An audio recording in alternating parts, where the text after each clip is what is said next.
The breakup of the Beatles was a bitter process that ended with strained relationships among the members. The issues seemed to intensify during the recording sessions for their 1968 album, The White Album, which were known for being particularly contentious. Ringo Starr even left the band for a short while, frustrated by the tense atmosphere as the group repeatedly clashed. Paul McCartney later mentioned that the recording sessions were filled with conflict, noting that they were on the verge of breaking up, which brought its own level of stress. John Lennon echoed this sentiment, pointing out that the signs of the band's disintegration were audible throughout the album.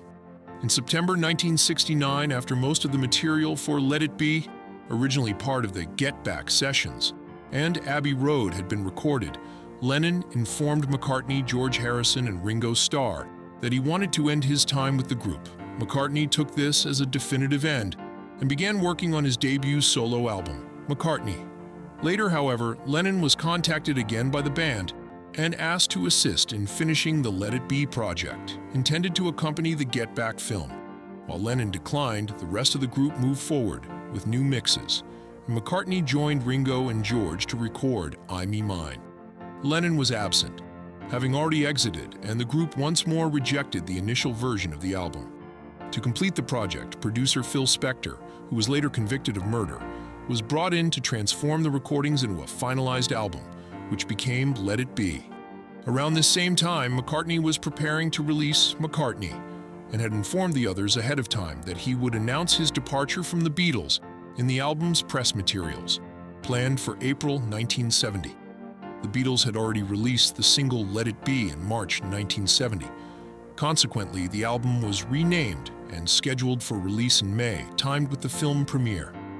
However, Apple Records wanted to avoid a release conflict, and McCartney was unwilling to communicate with them due to his disapproval of Klein.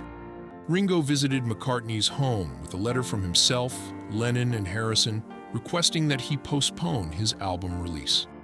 The conversation quickly turned into a serious argument, and McCartney ended up asking Ringo to leave his house.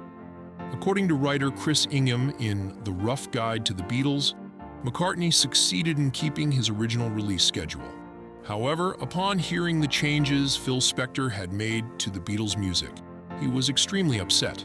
None of the band members attended the premieres of the film, and the album's release marked the final chapter of the Beatles. Lennon had already left the group the previous year, and McCartney's solo release in April confirmed that he too had moved on. The breakup became public knowledge following that release, bringing an end to the world's most celebrated band.